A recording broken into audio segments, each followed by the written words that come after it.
시편 119편 113절에서 120절 한 절씩 교독하도록 하겠습니다. 내가 두 마음 품는 자를 미워하고 주의 법을 사랑하나이다. 주는 나의 은신처시오 방패시라. 내가 주의 말씀을 바라나이다. 너희 행악자여 나를 떠날지어다. 나는 내 하나님의 계명을 지키리로다. 주의 말씀대로 나를 붙들어 살게 하시고 내 소망이 부끄럽지 말게 하소서. 나를 붙드소서. 그리하시면 내가 구원을 얻고 주의 율례에 항상 주의하리이다. 주의 율례에서 떠나는 자는 주께서 다 멸시하셨으니 저희 괴사는 허무함이니이다. 주께서 세상의 모든 악인을 찢기같이 버리시니 그러므로 내가 주의 증거를 사랑하나이다. 내 육체가 주를 두려워함으로 떨며 내가 또 주의 판단을 두려워하나이다. 아멘. 우리 하나님이 가장 미워하시는 죄가 무엇일까요? 우상 숭배라고 말할 수 있습니다. 하나님이 가장 미워하시는 것, 그것이 우상 숭배죠. 그래서 우리가 그 제1계명, 10계명 중에 제1계명이 나 외에 다른 신을 섬기지 말라 하는 말씀이고요. 또 2계명도 보면은 너를 위하여 새긴 우상을 만들지 말라. 또 그 우상에 절하지도 말라. 이렇게 모세를 통해서 계명을 말씀해 주셨습니다. 그래서 이 우상 숭배라는 것은 우리가 늘 싸워야 할 영적인 문제라는 것을 우리가 인식해야 합니다. 왜냐하면 우상 숭배라는 것은 그저 우리가 어떤 우상을 만들어서 거기에 뭐 절하거나 또 뭐 이방신을 우리가 섬기거나 이런 것만이 우상 숭배가 되는 것이 아니고 우상 숭배의 핵심은 뭐냐면 두 마음을 가지는 것이 우상 숭배입니다. 여기에서 말하고 있는 두 마음이라는 것은 하나님도 사랑하고 또 세상도 사랑하는 것을 말하는 것입니다. 그러니까 마음이 하나님께로 온전히 향하지 않고 그 마음이 하나님께 대하여 갈라져 있는 거죠. 마음이 두 개로 갈라져 있는 겁니다. 이것을 두 마음을 품는 것이라고 말하고 있고 이것이 바로 우상 숭배의 근본적인 문제라는 것을 우리가 알아야 합니다. 그런데 이 놀라운 건 뭐냐면요. 이 두 마음을 누가 품는가 하는 거죠. 두 마음을 누가 품는가. 세상 사람들은 두 마음을 품을까요? 아니요. 두 마음을 품지 않습니다. 세상 사람들은요. 그저 세상에 대한 한 마음만 갖고 있습니다. 그러니까 이 두 마음을 품는 문제는 세상에 안 믿는 사람들에게 해당되는 문제가 아니라 이것은 바로 하나님을 믿는다고 하는 사람들에게 생기는 문제라는 것을 우리는 알아야 합니다. 그러니까 하나님을 믿는다고 하는 사람들이 다른 마음을 먹는 거죠. 이것이 바로 두 마음을 품는 것이죠. 그래서 이 두 마음을 품는다는 것은 결국 사실 하나님을 사랑하지 않는 것이라는 것을 우리가 알아야 합니다.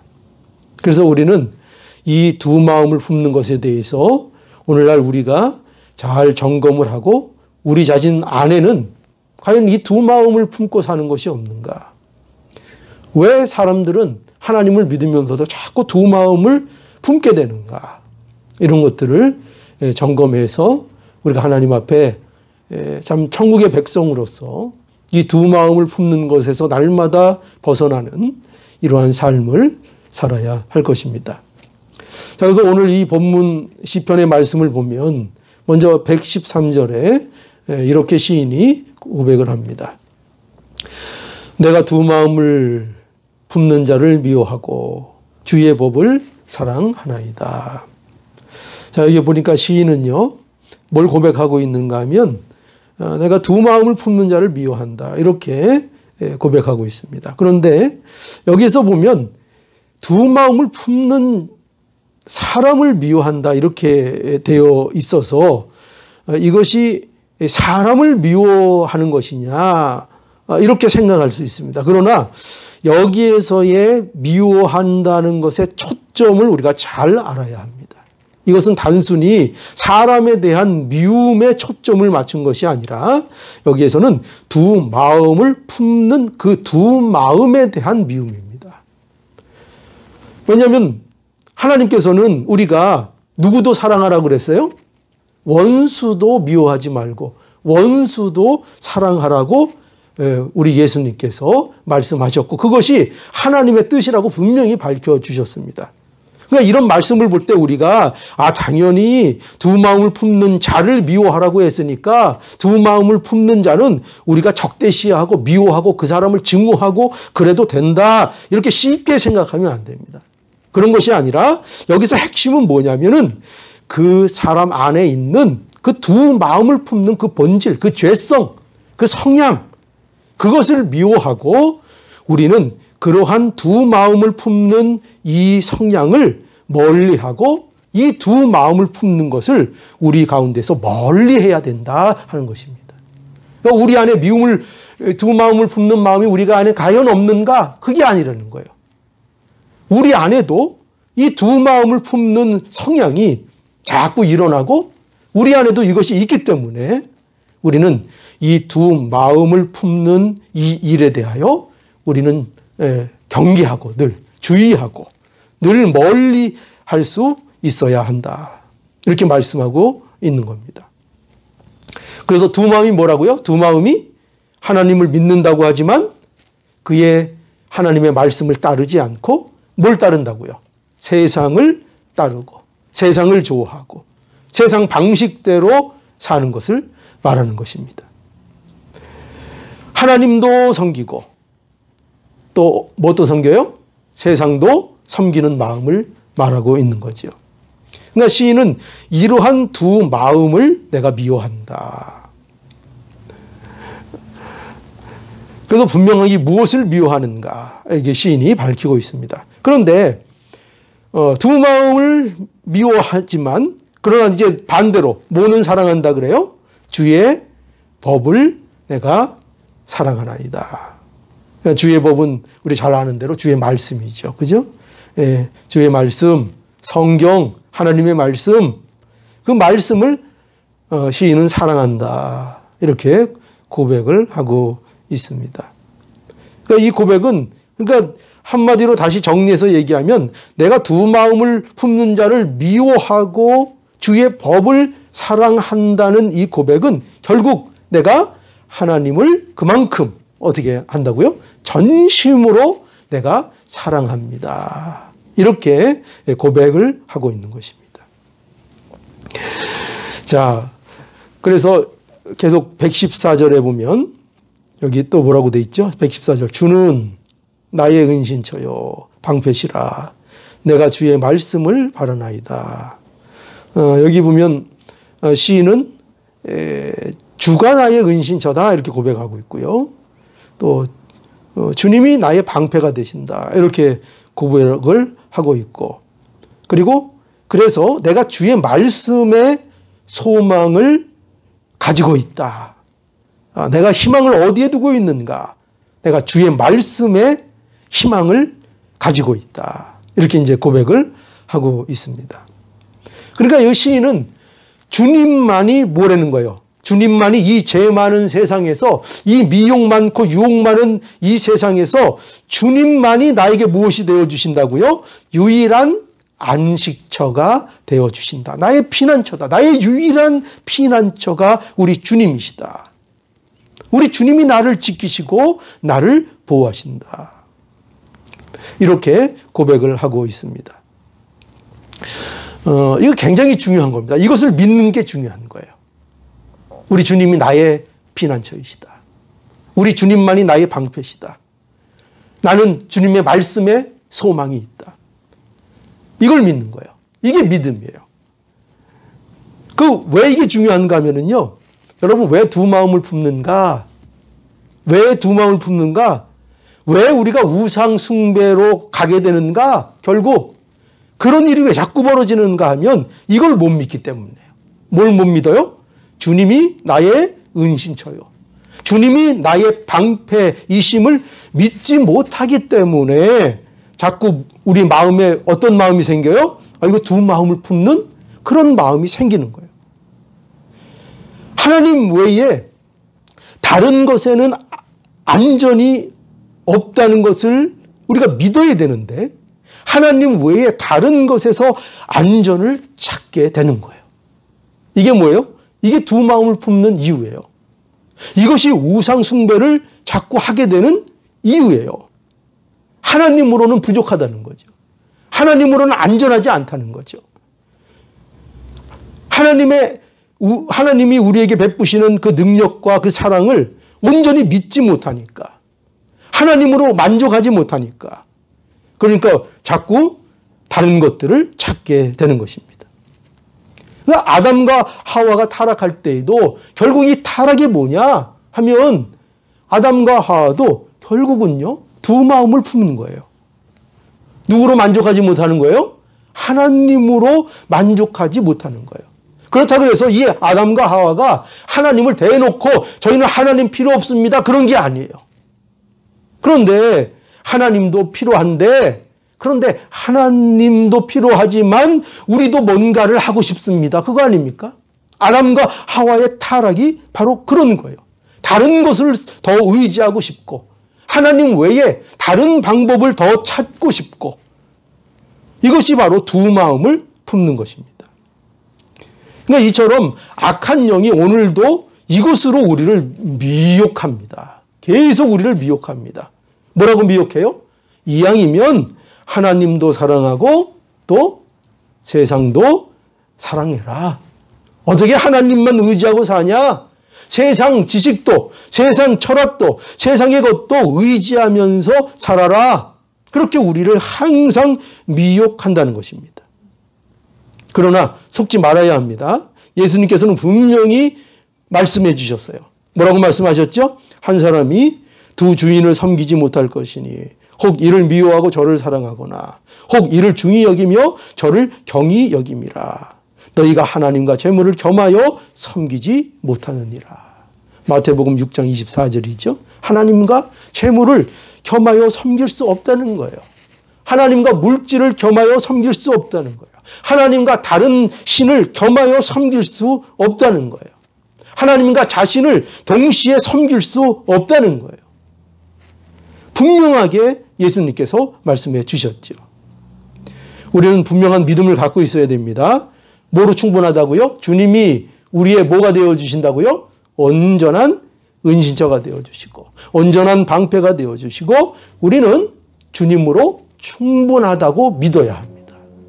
이걸 믿어야 우리가 다른 신을 자꾸 찾지 않게 되는 거예요. 세상 사람들은 예수님, 하나님을 어떻게 생각합니까? 그저 많은 신 중에 좀 특별한 신이라고 생각을 합니다. 그래서 어떻게 생각해요? 하나님도 믿지만 다른 신도 기왕이면 믿어두면 그러면 더 좋은 거 아니냐? 하나님 한 분보다는 다른 신들 더 섬겨놓으면 또 어려울 때, 하나님이 바쁘실 때 다른 신이 도와줄 수 있는 거 아니냐? 이런 식으로 생각한다는 것입니다. 그러나 그렇지 않다는 것입니다. 하나님도 섬기고 다른 것도 섬기는 것은 그것은 불가능한 일이라고 말씀합니다. 자, 그러므로 우리는 두 마음을 품지 않아야 하겠습니다. 자, 그래서 이것을 아는 시인은요, 보세요. 어떻게 결단하는가? 115절, 우리 보죠. 115절. 너희 행악자여, 나를 떠날지어다. 나는 내 하나님의 계명을 지키리로다. 예. 자, 여기 보니까요, 시인은요, 자신의 믿음에 대한 단호한 태도를 보이고 있죠. 시인은 이제 누구 보고 떠나라 그래요? 행악자에게. 이 행악자에게 나를 떠나라. 이렇게 얘기하고 있습니다.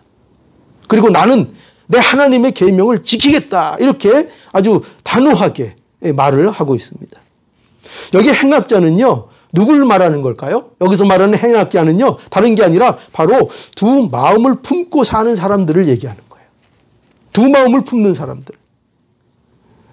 이들은 온전히 믿음으로 살려는 사람들을 미혹한다는 거죠. 미혹합니다, 계속. 어떻게 하나님만 사랑하면서 사는가? 세상과 적당히 타협하면서 살아야 되는 거 아니냐? 이렇게 미혹을 합니다. 이러한 두 마음에 동조되지 말아야 한다는 거죠. 우리 주위에는 이 두 마음을 가진 사람들이 많이 있습니다. 뿐만 아니라 우리 안에도 이 두 마음의 요소가 들어 있습니다. 그러니까 우리는요, 더욱더 이 두 마음을 경계하고 이 두 마음에 대해서 항상 조심해야 할 것입니다. 그러나 아까 말씀드린 대로 사람을 미워하라는 것이 아닙니다. 그러면 우리는 늘 미워하면서 살아야 될 겁니다. 사람을. 왜냐하면요, 안 이런 사람이 없거든요. 우리 주위에 모든 사람이 두 주인을 섬기는 걸 좋아하고 그런 사람들이 너무나 많습니다. 그렇기 때문에 우리가 미워하며 사람을 미워하게 살면서 살게 되려면요, 늘 싸우고 늘 미워해야 될 것입니다. 사람들과는 될 수 있으면 하나님, 예수님이 뭐라고 그러셨어요? 될 수 있으면 사람과는 화목하라 그러셨어요. 사람들과는 화평하라고 말씀하셨습니다. 그러나 그 사상에 대해서는, 그 악한 사상에 대해서는, 그 악한 마음에 대해서는, 그 악한 생각에 대해서는 동조하지 말라고 말씀하고 있는 것입니다. 우리는 세상 속에서 살아야 합니다. 그런데 그 세상 속에서 하나님의 말씀을 순종하고 살아야 하는 것입니다. 그렇기 때문에 더 우리에게 뭐가 필요해요? 우리 마음의 결단이 필요합니다. 그죠? 마음의 결단이 필요하고, 마음의 결심이 필요하고, 두 마음에 동조되지 않겠다는 결단과 결심을 가지고 나는 말씀을 지키며 살겠다 하는 하나님 앞에 태도를 가지고 살아나가야 한다는 거죠. 자, 116절 보겠습니다. 116절. 주의 말씀대로 나를 붙들어 살게 하시고 내 소망이 부끄럽게 말게 하소서. 117절. 나를 붙드소서. 그리하시면 내가 구원을 얻고 주의 율례에 항상 주의하리이다. 여기 보니까 시인은 그저 결심하는 것으로 끝나는 것이 아니라 여기 보니까요, 시인은 기도로 이제 나가고 있죠. 그렇죠? 기도하고 있습니다. 그러니까 우리가 이걸 알 수 있어요. 진실된 결심은, 하나님 앞에 진실한 결심은 결국 어디로 나가요?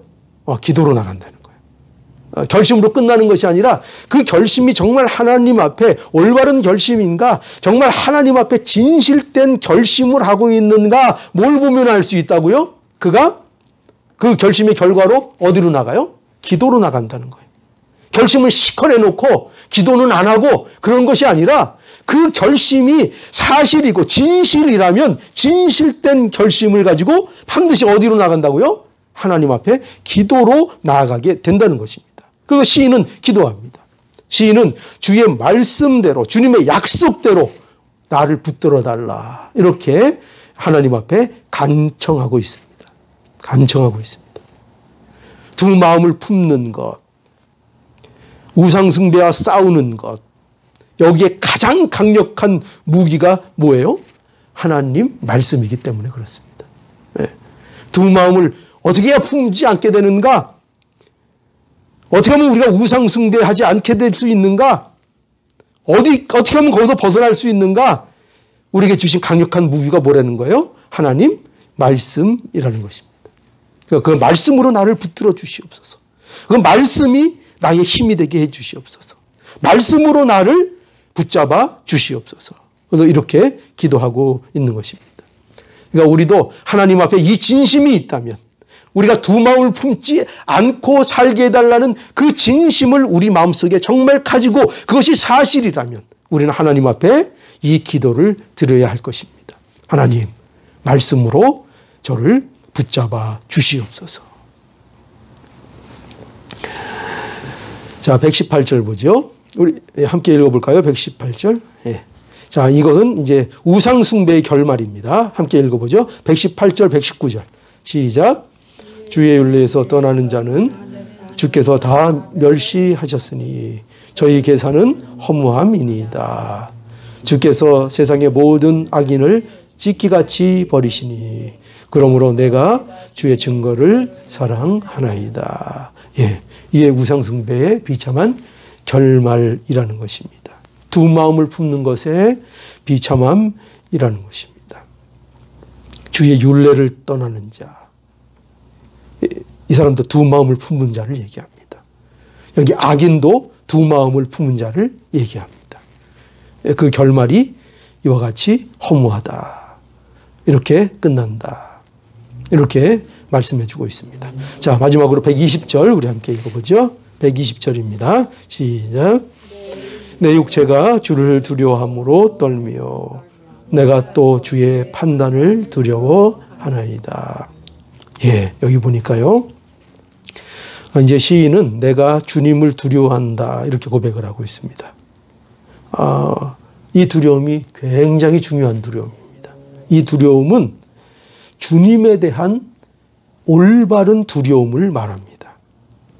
이 주님에 대한 두려움은 어디에 근거하는 것인가 하면 하나님에 대한 사랑에 근거한 두려움입니다. 그러니까 우리가 뭐 어떤 공포심 이런 것과는 좀 거리가 먼 것입니다. 그러니까 주님에 대한 사랑과 주님에 대한 두려움은 이게 서로 모순이 되는 게 아닙니다. 모순이 되는 게 아니고 이것은 함께 가는 것입니다. 누가 주님을 두려워하는가? 정말 누가 하나님을 경외하는가? 하나님을 정말 사랑하는 자라야 정말 하나님을 경외하고 떨리고 두려움으로 하나님을 섬기게 되는 겁니다. 그러니까 주님을 사랑하면 반드시 주님을 또 어떻게 한다고요? 두려워할 줄 알게 됩니다.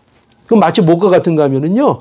여러분, 내가 가장 두려워하는 사람의 말은 어떤 사람의 말일 것 같습니까? 누구의 말을 가장 두려워해야 그것이 정말 좋은 것일까요? 그것은 나를 정말 사랑하는 사람의 말입니다. 나를 정말 사랑해주는 그 사람의 말이 사실은 나에게 있어서는 가장 두려운 말이 될 수 있다는 것을 알아야 합니다. 그래서 우리는요, 사랑하는 사람의 말을 항상 두려워할 줄 알아야 되고 그 말에 대하여 긴장할 줄 알아야 됩니다. 왜냐하면 그 사람을 사랑하니까요. 상대를 사랑하니까요. 사랑하지 않으면 그의 말을 두려워할 필요가 없습니다. 그런데 사랑하기 때문에 우리는 그렇잖아요. 세상에서도 사랑하는 사람의 말은 귀담아 듣고 그거에 대하여 꼭 반응을 잘 하려고 우리가 노력하지 않습니까? 그게 진정한 사랑하는 자에 대한 모습일 것입니다. 그러므로 우리가 이 하나님에 대한 두려움은요, 우리에게 아주 좋은 것입니다. 그래서 이 두려움이 있어야 우리가 우상 숭배로부터 우리 자신을 보호할 수 있는 힘이 된다는 것을 알아야 합니다. 이 사랑에 근거한 두려움, 이것이 우리를 우상 숭배로부터 보호합니다. 사랑하니까요. 그러니까 뭘 안 하게 돼요? 우상 숭배를 안 하게 되는 거죠. 이 두려움이 우리에게 두 마음을 품지 못하게 하는 것입니다. 예수 그리스도 안에서 우리를 구원하신 하나님의 사랑을 그래서 우리가 확신하고 우리 하나님을 경외함으로 두 마음을 품지 않는 것, 이것이 성도의 복된 삶의 모습이라고 할 수 있습니다. 그러니 우리 가능한 한 하나님의 사랑을 우리 하나님의 말씀 속에서 많이 확인하고 그 하나님의 사랑을 확인함으로 인하여 또한 하나님을 경외하고 우리가 그 힘으로 두 마음을 품지 않게 되고 하나님 사랑이 더욱 넘치는 우리의 모습이 되게 되는 것입니다. 그러니 두 마음을 품지 않기를 바랍니다.